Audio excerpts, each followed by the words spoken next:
And we are live. Hello, guys, and welcome to Jason Heber Live. And we have another Quest for Justice episode for you tonight. If you're not familiar with the show, what we do is typically, what we mostly do is interview the loved ones of missing persons, but we also do a lot of unsolved crimes. We do this in an effort to help spread awareness as well as hopefully help bring justice to some of these cases. Now, we interview people directly involved with, usually family members, sometimes friends, directly involved with the crime, meaning you're not just getting like a third party perspective, you're getting the story directly from the horse's mouth. The show is also interactive. We do have a chat, as you can see, I'm sure, so you are able to ask questions. So maybe you have a question you've been waiting to ask for years on a case, or maybe you're brand new to a case and plenty of questions are popping into your mind right away. Either way, you can ask them directly to the guests and get answers from where you know that they are going to be a reliable source versus a third party. So that's kind of what our channel is about. If that does interest you, please click subscribe and set that notification bell to all. That way YouTube will notify you every time we prepare to go live. We've been doing quite a bit of shows the last few days. We've been doing 3 or 4 a day. So we've been having an issue with notifications. So hopefully, I saw some of you say you didn't get notifications. We only have about 22 people so far, which is low for us. But typically it's up to 30 now. So typically as the show goes on, it'll grow. So I do hope that as many people see this as possible. So maybe you can share it and help get the word out there. Make sure to like the video. That helps tell YouTube this is a good video. Start sharing it. That's what tells them by how many people watch it, how many people like it. This is a little different than our typical interview in that it's a part 2, and we have done part 2s before, but typically we'll do them months after the original video. So we're doing them because usually it's that there's been lots of updates or something's changed that we want to make sure the public is aware of, things like that. This one we just did only 3 or 4 days ago. The reason we're doing this part 2 is our guests felt like there were some things that they could have done either a little better or clarified a little more, or they left out certain information. And that tends to happen, believe me, when you do this, when you go live and you have 100 things on your mind, you forget 50 of them at least. I can tell you from experience. So I always tell the guests if there's anything that they didn't get out, they're always welcome to come back. So this time they're coming back a little bit quicker than they typically would. But if you have already heard the story, please just bear with us as we kind of retread some of the main facts of the story you might have already heard. And but Shanna is going to give a little bit better of a timeline, as well as give some more information that was not shared last time. So again, tonight's case is Danniella Vian. I was saying Vian before. I apologize for that. I was getting the name wrong. But this case, she was a missing person for about a year. And then what happened is they found her car. It was actually, they weren't looking for it. It was by mistake, basically. I believe it was a diving team doing an exercise that found the car. So about a year later, they found it, and it's been about a year since then, I believe, or a year and a half, maybe half a year, something like that. We'll go over the dates and everything in just a moment. And I'm not going to say much at all. I'm going to let Shanna tell the story from the beginning, because I only like to typically say small amounts to get you guys caught up. But because we just did this 3-4 days ago, the majority of you guys are familiar with the basics. So let's bring Shanna on, and she'll get the story started for you guys and give all the details that we missed in the previous episode. Shanna, thanks again for joining us. I just want to say thank you for your strength, and I know this is very hard to do, and thanks for joining us again. Thank you for having me back. I appreciate it. Absolutely, and our hearts go to you. I just want you to know you're not alone in this. You have me and my team, as well as our chat, and as that's growing in front of our eyes, more and more people that hopefully all you need is one of those sets of eyes to be the one that knows something. Exactly. That's exactly what we need. Yeah. So, like we had said, you kind of, we did a fairly long episode, about an hour long, a few days ago. So you've kind of, given most of the basics anyway. Do you want to start? Why don't you retell it as if we didn't even do that episode? So start from the beginning, but you can just fill in the things you missed before. Start from the very beginning, give the timeline, and just take it from there. And I'll just kind of sit back and let you tell the story. Okay. So Danniella Vian bought a new car on July 17th of 2018. She drove it off the lot that morning. And that evening decided that she was going to go meet a friend while he was at work, and have a a drink or two, celebrate, whatever. So she went and met him at the bar that he works at. Originally we were told, the original timeline that we were given was actually given to us by the bartender, who was the person that she went to meet that night, Randy. And so the original the times that we were given in the beginning, before the 6 month mark of her being missing, was all basically per Randy. That was per the person that she went to meet that night. um so and that's kind of what I want to clear up, is that the last time we kept saying, the story is, the story is, the story is, we have a timeline from him, but then we also have like an accurate timeline from her GPS tracking. So him saying in the beginning that she showed up at 6:30, and she left at 10 o'clock, or 9 o'clock, 9:10, and went to another bar. So they were at Heroes. She was at Heroes as a guest. Randy was bartending, and two of his friends came in and joined her bar side. And the plan that he had told us was that the three of them, Danniella and Randy's two friends, were going to go to this other bar down the road and wait there for Randy to get off work. And then the three of them were going to go to this third place down the road, and all meet and have, food and drinks or whatever, and hang out. So what Randy had told us in the beginning was that she showed up around 6:30. She left somewhere between 9:10 and 9:15. That he texted her at 10:44 saying that he was leaving work and didn't get a response. And then, he proceeded to call one of the other friends and say that, he was on the way to the third place. A few minutes after that, 10:50 is when that happened, according to him. 10:57, he called the other friend and said that, he was on the way. He claims that he went ahead and went to the third bar, which is Ollie's. Heroes is where they started. Dublin is the second bar that they were supposedly, or that they went to after Heroes. And then Ollie's was the place that they were supposed to meet up at. At 11:12, he says that one of the friends, Mallory, called him and, basically said, "Where you at?" And he said he was on the patio smoking. And at 11:17, he says that Denson, so it was Randy the bartender, and Mallory and Denson were his two friends, that Denson had called him and said that Danniella had lost her phone and that they were going to Dublin's to find it.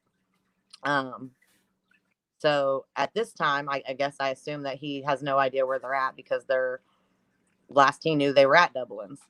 And then 11:22, 5 minutes later, Randy said that Denson called and said that he had Danniella's phone. And his story is that they met up at the third bar, Ollie's, and Denson said, "How do I get her phone?" And Randy said that he told him to take it to PF Chang's the next day. That's where she worked, and that's the story we got from Randy. So at the 6 month mark, after she was missing for 6 months, in January of 2019, this would have been, we were able to acquire a copy of the actual GPS tracking print off from her car. So basically, the night before she bought her car, or the night before she drove it off the lot, they had a GPS installed in it. It's a very common thing at buy here, pay your places. So if you don't make your payment, they can find it to repossess it, what have you. Which actually was kind of a big deal to us, because I'll be the first to say it. When all of this happened, I knew all of these people that she was with. Right. I used to work with Randy too. I didn't want to believe that anybody that I knew was, capable of doing something wrong, or that anybody was involved in any way, shape, or form, or whatever. But the problem is, when we got the GPS tracking, that kind of changed. Basically, what that shows is that Danniella did not leave in her car with her car. Didn't leave Heroes until 10:04. Heroes closes at 10 o'clock on Tuesday. It was raining that evening. Part of the reason why the other two showed up was because it was raining. Their ball game had been rained out, or what have you. multiple people that have worked there have said that on a rainy Tuesday night, you're going to close down. You're going to be walking out the door about 10 o'clock.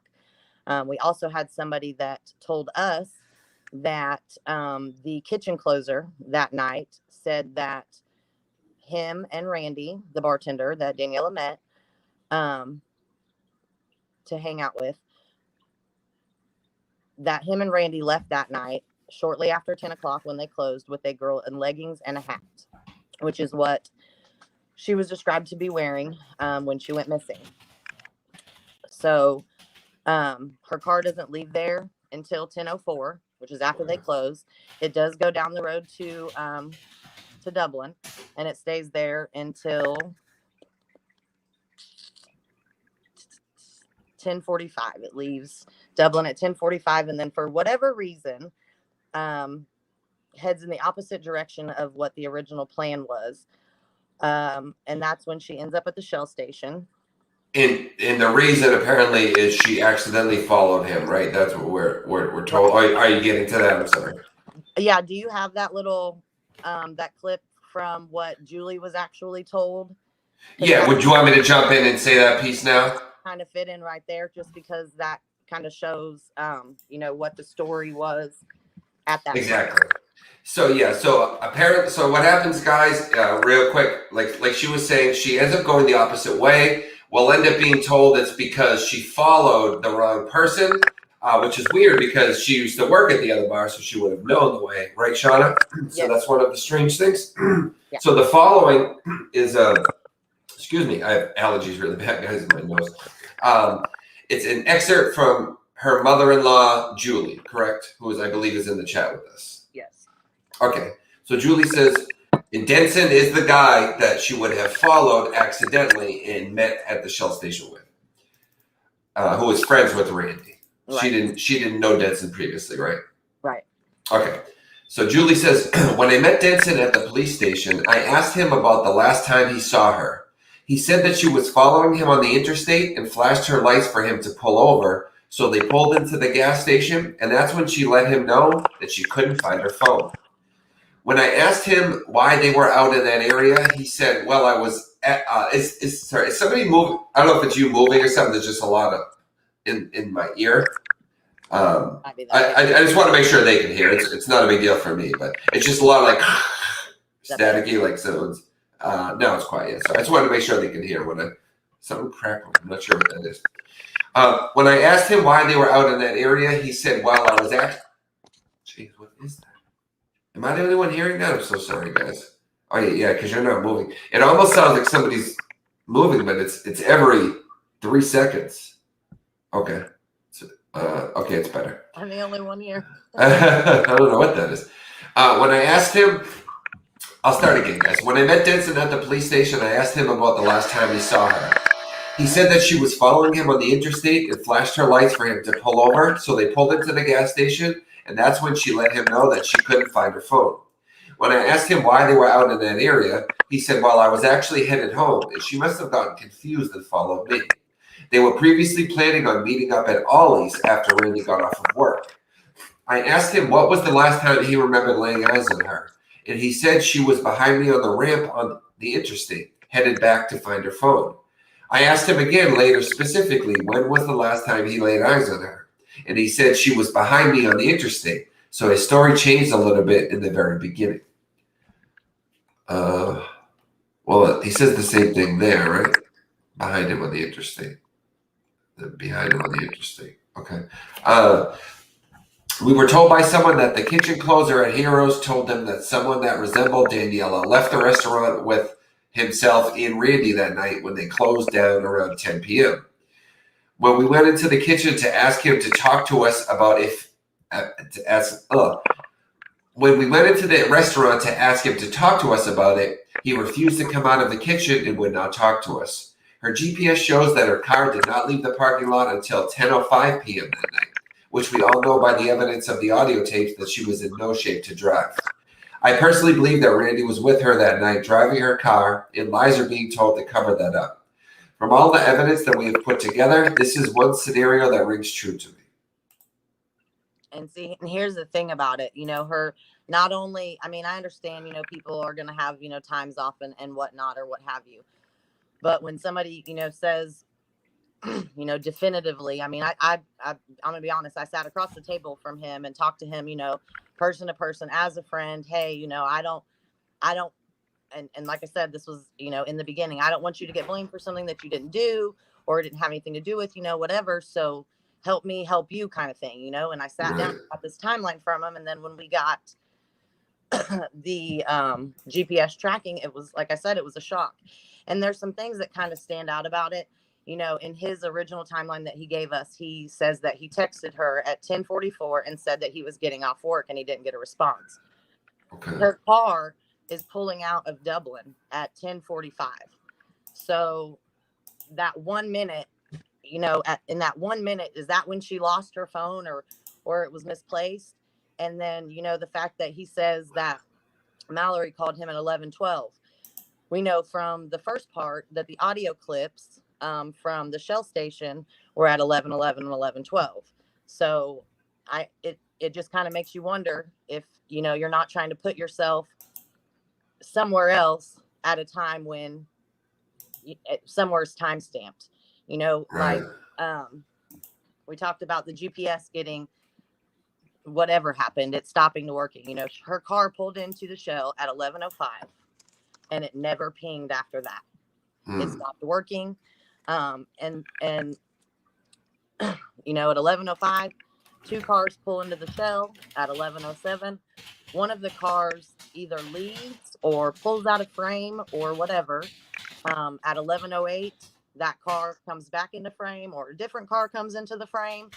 And then at 11:24, that first car, which we assume is Danniella's, and the other car, they pull out of frame.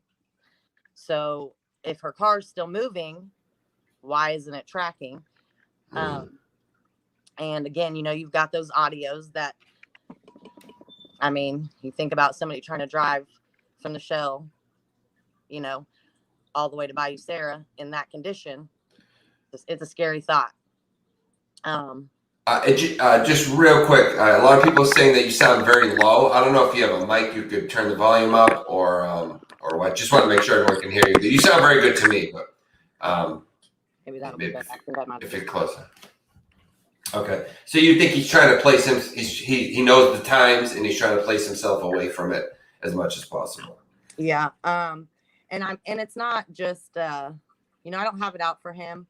I don't have it out for anybody in this situation. My heart goes out to some people in this situation. The people, that want to know what's going on, her family, her friends, and, the people on the other side that are trying to decide what to do, right from wrong, or, if what they were told was, the truth, or, what I mean? If they were told something to help somebody and didn't know what they were getting themselves into, So, but as far as her GPS goes, you can't argue with a device, that tracks you. I can. And that's the weirdest part of this. For anyone who is not fully up to date on the case, the GPS never shows anything again, and her car is found 17 miles away after that. So Right. if nothing else, it should at least just show the drive there. I mean. Right. Aren't those, like, how far do you have to drive for that to click? I mean, even a few seconds. Well, see, actually, her GPS pings every 2 minutes. Like the printout of it that we have. I don't know if you can show that because I sent it to you, or if I can show it here. But it shows literally every single place that she went that day from the time that she left. It shows the mileage that she was going, and it pings every 2 minutes all throughout the day from the time that she leaves the dealership that day. She goes to her apartment, she chills there for a couple hours, she stops at like a dollar store or Family Dollar or something like that. But all this before you go to Heroes, and you can see all of it, and you can see the speed that she's going. And that's kind of another thing that's weird too. The claim that they were on the interstate, it shows on her tracking, it shows the service road, not the interstate. And the dealer, when we talked to him about this, said that it's very possible that, because those two are right next to each other. So it's possible that, it's showing on the service road when it should be the interstate or vice versa. But the thing for me that sticks out about that is the last three pings on her GPS before they pull into the show say, the interstate service road, then it says I-65, and then it says the service road. But it goes from 35 miles an hour to 49 miles an hour to 53 miles an hour. So. Which would have been she shouldn't have been driving at all, never mind at a fast speed. Right. 50 something miles an hour. For anyone who is new to it, she sounded awful. She sounded in very much in distress on the, you can listen to the first interview and you'll hear a video of her. She sounds very much in distress, almost like a whining or a whimpering. Not whimpering. How would you describe it? No, I think whimpering and kind of a whining or like just a sound of distress. That's there isn't. I don't know if there's another word to really describe that. Not knowing, what was happening around her. That's what it sounds like, Right. So, and the thing about it is, so she went missing July 17th, 2018. That evening when they pulled into the Shell station, that's the last that anybody, saw her, heard from her. The audio, the surveillance, which is very grainy. There's not much to it. You can see some big blobs and maybe some lights, but as far as people in and out of cars or whatever, you really can't see any of that. And so then she was found. Her car was found the evening, I guess, is when they announced it, May 2nd of 2019. So about 9.5 months later, her car was found in the bottom of Bayou Sara, which is 17 miles from the Shell station. And can I just real quick, is we didn't hear this before, not that I recall. Julie says the police said the GPS blew a fuse. Yeah, so so whenever they found her car, obviously, they didn't give a whole lot of details, and their whole, almost less than 2 weeks later, they came out and said, everything appears to be an accident. La la la la la. So when they found her car, the details of her car, the instruments of manipulation, it has been put out publicly, but we'll just kind of real quick. Her car she was found in the driver's seat with no seatbelt on when they first saw it, before they did any kind of recovery, bringing it out of the water. Her car was in park. The e-brake was engaged. The keys were in the ignition in the auxiliary position. All of her doors were locked, and the back driver's side window was down no more than 2 inches. We were also told that the fuse to the GPS was blown. Obviously, it doesn't take much to change out a fuse. Right. I don't know how you would intentionally blow a fuse. That could have been something that happened. I was just going to say, how could you intentionally pop something out? Or and if it's just a fuse, then is that all it takes to stop a GPS is popping out one little fuse from the fuse box? I'm not sure if it's because it's like a plug and play one, because it's an aftermarket. It's not something that already came installed on the car. It was like one of those ones that's like under the dash, a couple wires, plugs in somewhere under there. I don't really know, to be honest. I mean, I've never, had to, I guess, tamper with a GPS on a vehicle. But I'm looking right now, because this is a huge, this to me is like the golden piece of the case. It says GPS devices are navigation tools. Hang on a second. So, well, it says just in the first page here, find the GPS locator, locate the GPS tracker in and out of your car. Oh, it says use a GPS detector device and all this stuff. So it doesn't sound that easy, actually. So I just wanted to see if it said just pull a fuse out, and then I'm thinking, could he have just popped the fuse? But it sounds like it is more difficult than that, which is what I originally would have thought. Well, and here's the thing, their accident theory, what they believe to be, leading them to believe that it was an accident. In their theory, she panicked when she hit the water. She freaked out, threw her car in park, engaged the e-brake, whatever. I actually went to a handful of dealerships around Mobile and got into 2014 Chevy Cruises, same make and model as hers, and played with some buttons. My issue with that is on most cars nowadays, when you throw your car into park, all the doors unlock. So if her car was in park, and the keys were in the ignition, even not running. You throw your car in park, your doors are unlocked. Now, if she tried to roll down a window, you can maybe understand that she might have locked a door. The thing about it is, though, with her car, her door lock button, her unlock lock button is actually on the center console, kind of where the radio and the air conditioner would be. So it's not on the door. And her windows, again, like most vehicles, a lot of them nowadays, are one touch automatic. So any of those four windows, when you hit that button one time, no matter if you hold it down or you just touch it, it goes all the way down. So the instruments of manipulation that have, I guess, convinced them that it's an accident, after, doing a lot of, trial and error, we have also kind of found out that it matches with being loaded onto a tow truck. You go through all sorts of theories about what could happen. The thing about it is the neighborhood that launches in. So it's off 43 Highway in Sarah Lane, which is a pretty busy road. You come to a light, no matter which way you're coming from, to be able to go, take that road to go back to the launch. You go down the road, you go up over a hump and over some tracks. You come to kind of like a little sharp left curve that curves back straight, and you go down, a little bit more, and then you come to a sharp S curve, and then you go down a little bit more, and then you come to a fork in the road that goes three ways. If you go, straight from the road you're coming on, you go down to a dead end. If you take what would be the right, you go to a stop sign that brings you to Reuben Road, which is the road that the launch is off of. And if you take that middle one, it also takes you to a stop sign to Reuben Road. So, and I get it. Not everybody stops at stop signs, but at some point you make a left and then you drive into the launch, if that is what happened. The thing about it is where her car was recovered. I don't know. I know I sent you the tow. There's like a tow thing I had sent you that had like a video and some pictures. Her car wasn't recovered off of the launch where you would actually, back a boat trailer into.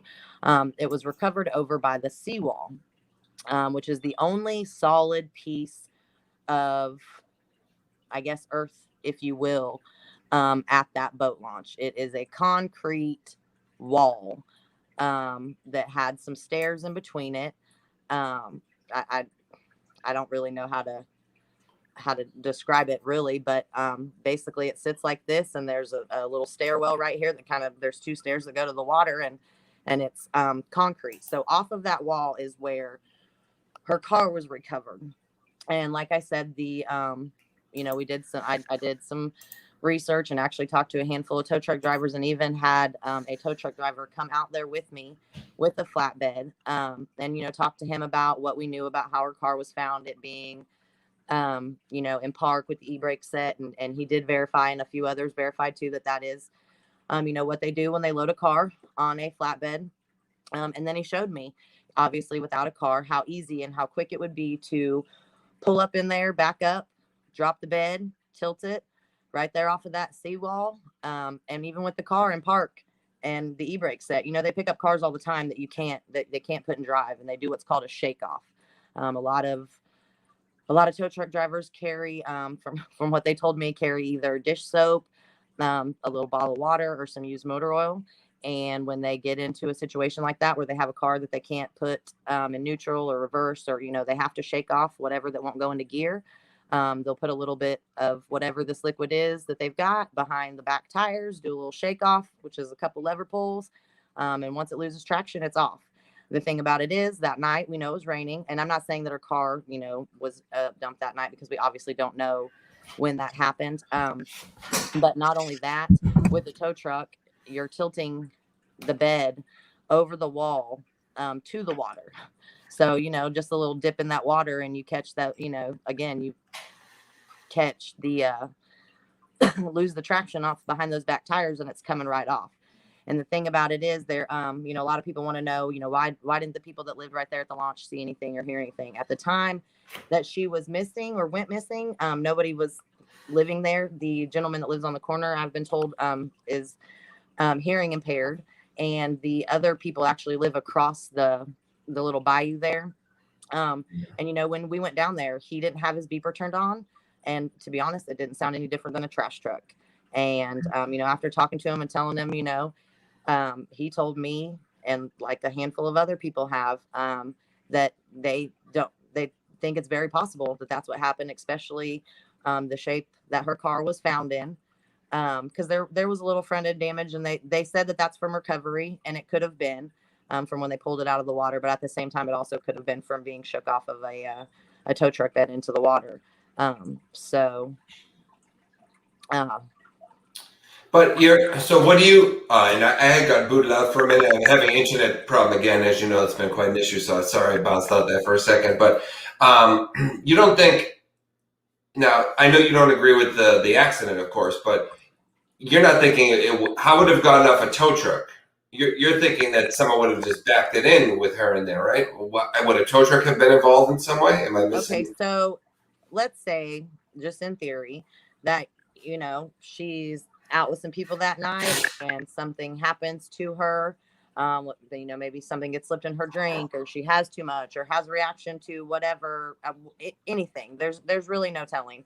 And the people that she's with, something happens. Let's say she, has an overdose, or, starts to have an overdose, and the people that she's with panic because they either, have given her something or don't know what she's had, but they're with her. They don't want to get in trouble. Things get out of hand. I don't think that,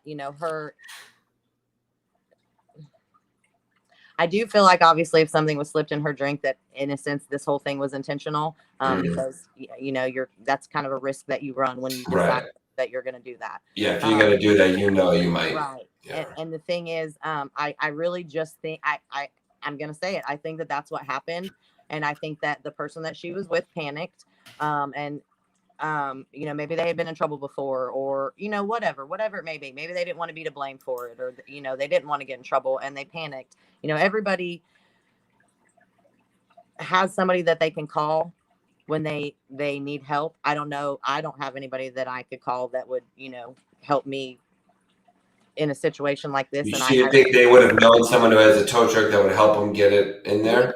We've actually found quite a few connections with, some of the people that she associated with at the time. But don't you think that would be, if you would put yourself in his shoes, that would be an extra risk you wouldn't really want to take when you could just back it in? Well, then you're in her car. Now he wasn't before. Because here's the thing, like you said, what happened with her GPS? Why didn't it ever ping again from here to there? Because Denson and Denson's story is that she drove back to Dublin, or headed back that way.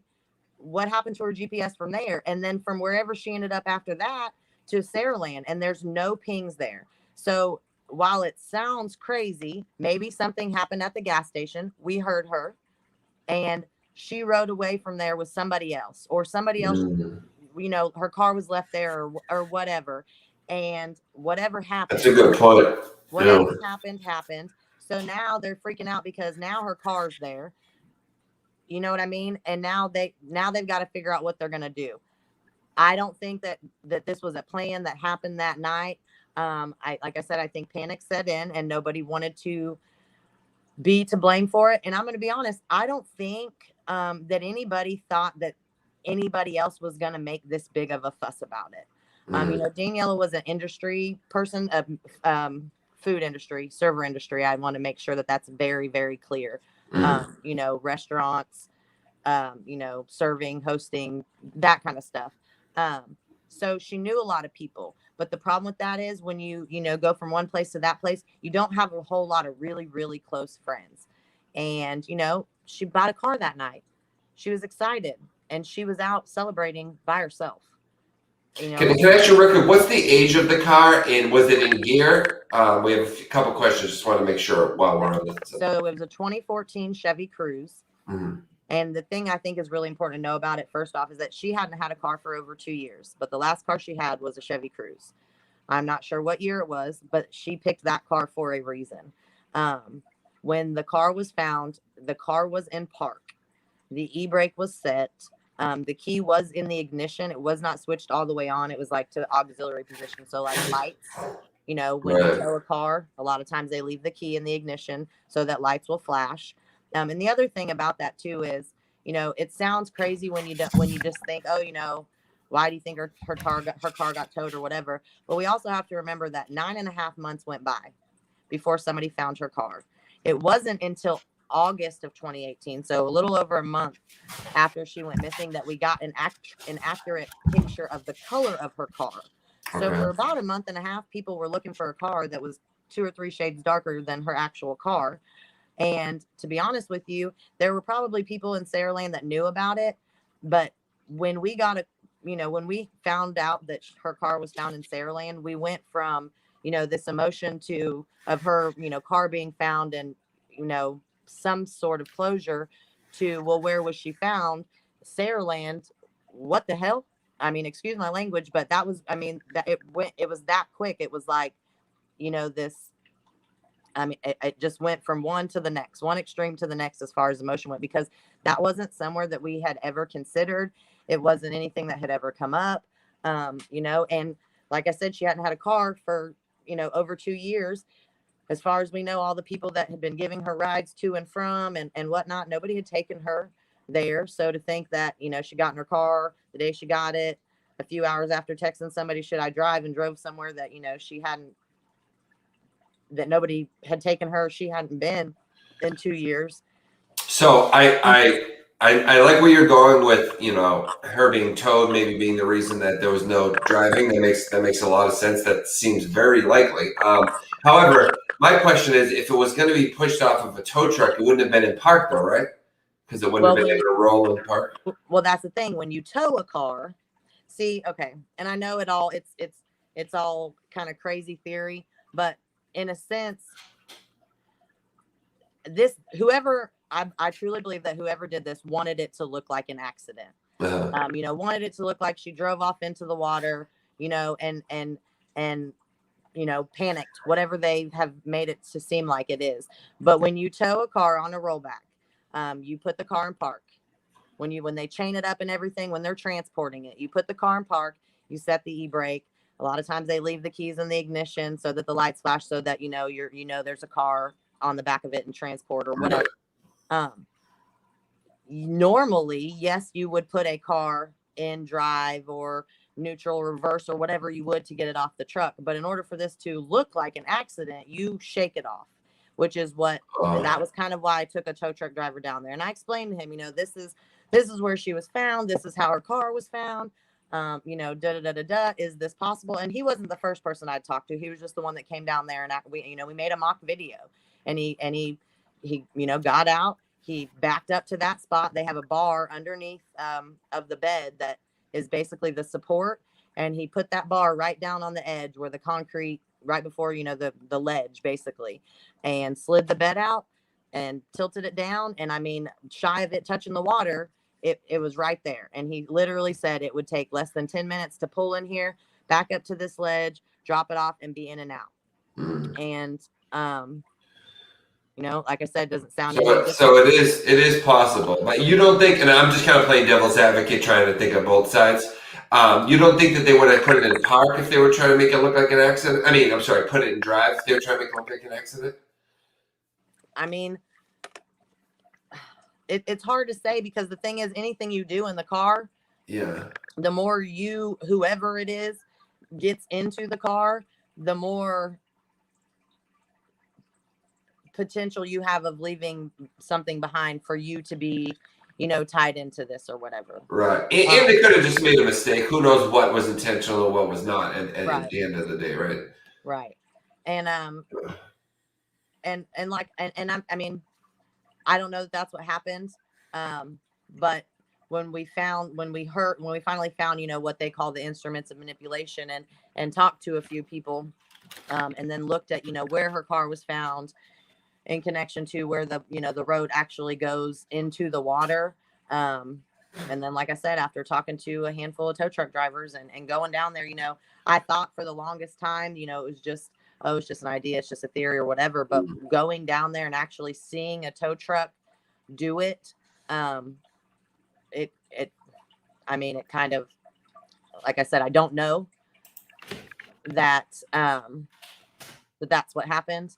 But I mean, I definitely like parts of the theory for sure. Like, it blows my mind that it didn't move on the GPS.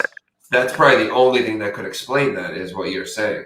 well, and then you've got, the fuse blowing. They said that could have I happened with mean, her yeah, it car. could have, but to me, that's, I don't know. Well, and here, and Anything's possible, I guess. it's, I mean, I don't know. I wish that I knew what happened at the gas station and why her car didn't ping after that. I mean, even the dealer, it didn't make sense to them, and they weren't aware of it until somebody called. I think one of her friends at the time called and asked about it and like said, hey, my friend is missing. She bought a car from here. Can you find it or whatever? And that's when they realized, oh, well, it hasn't actually pinged since this day. So I guess that was not necessarily a starting point then, because the report hadn't been filed then. It wasn't until July. Okay, so July 17th was the last day that was the night that she was found, and that was a Tuesday. And Friday, July 20th, that morning is when Julie went to the police station, met Denson, got the phone from him, and they actually had to go from one precinct to another to file the missing persons report.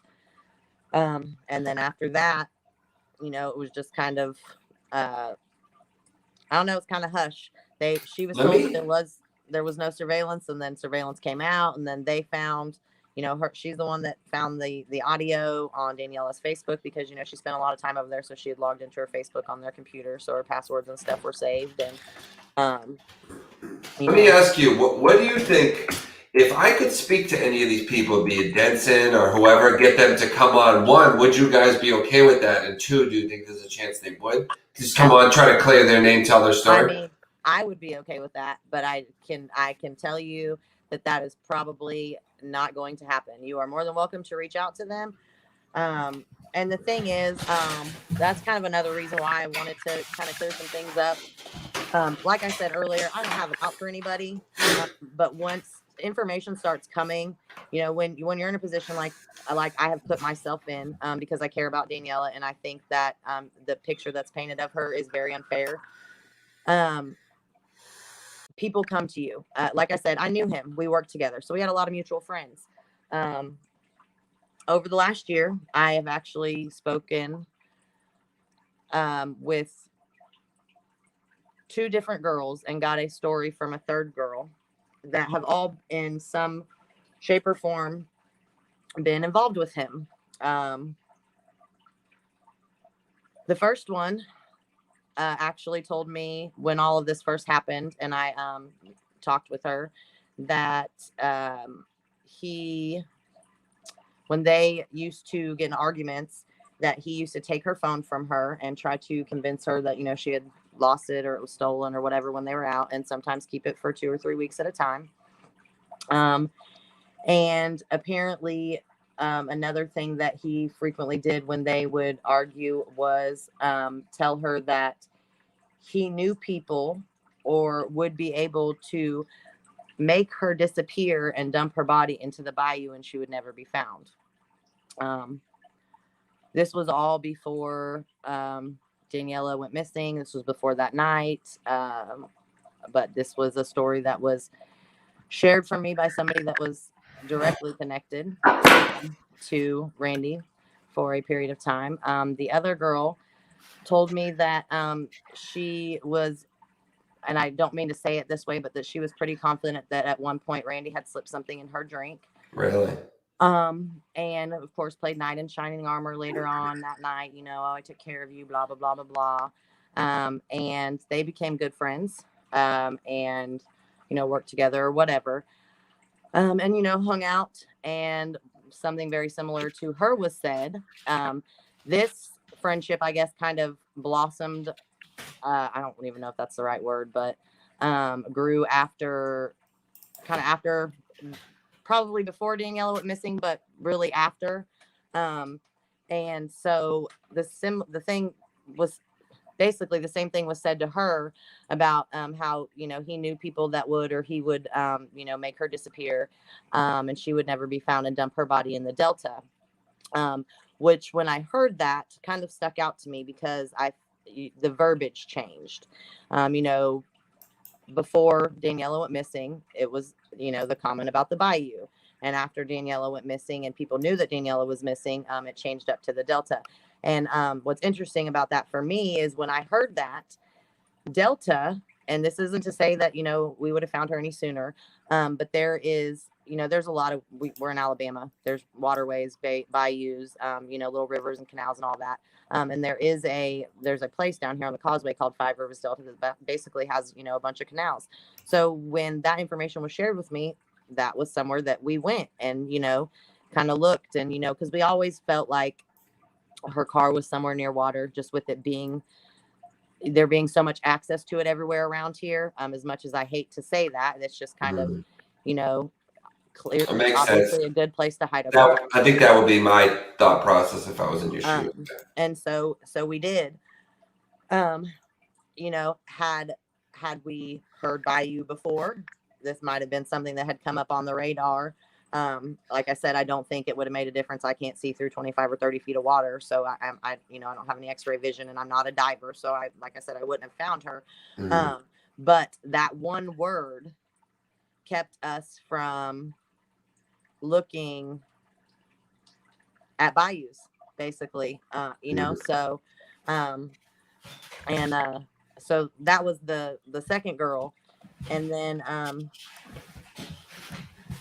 the third one is kind of a third party story. Basically it was a girl that he apparently was kind of obsessed with, and to a point got to a point where, you know, she basically asked him to stop. And she had a boyfriend that lived out of town. He had come in to visit her. Randy went over to her house that night and vandalized the car that was sitting out in front of the house. Apparently the story that he told people was that somebody thought it was his car, and it was meant for him. Can I just ask you real quick, and just to be clear, we're not accusing anybody, we're just, you know, everything's alleged, but because it seems like at first we were kind of really focusing on Denson, and now it's kind of shifting to Randy. We're thinking that it was maybe both of them could have been involved, right? Or are we more so thinking Denson wasn't? Here's the thing. Denson and Randy have been friends for, you know, a while. I think that Denson, it's very possible that he knows more about what happened that night. But I can tell you without a shadow of a doubt that Randy has lied throughout this ordeal. I haven't spoken to Denson. I don't know what Denson told the police. I know that Randy sat down and lied to my face. I know that Randy has been really quick anytime that any question has come to him to, you know, point the finger at Denson, rather than, you know, try to set the story straight or, you know, whatever it may be. And like I said, when you're hearing stories, you know, here's the deal. Danniella went missing. The story is that she lost her phone. She was found 9.5 months later in the bayou. I've now had stories from 3 different girls that have been in a situation with Randy, whether it be dating or friends or whatever, that have had a phone taken, have been told that they would be dumped in the bayou and never be found. You know, Really? have had things vandalized, you know, a car. And what's crazy about that, it was a rental car. So it wasn't even the person's car that, you know, I guess he thought it belonged to. And, you know, when you do something like that with no regard, it just really, I mean, was there damage to the car, the tires, like all the tires, when they recovered it, the tires, I mean, other than a little bit of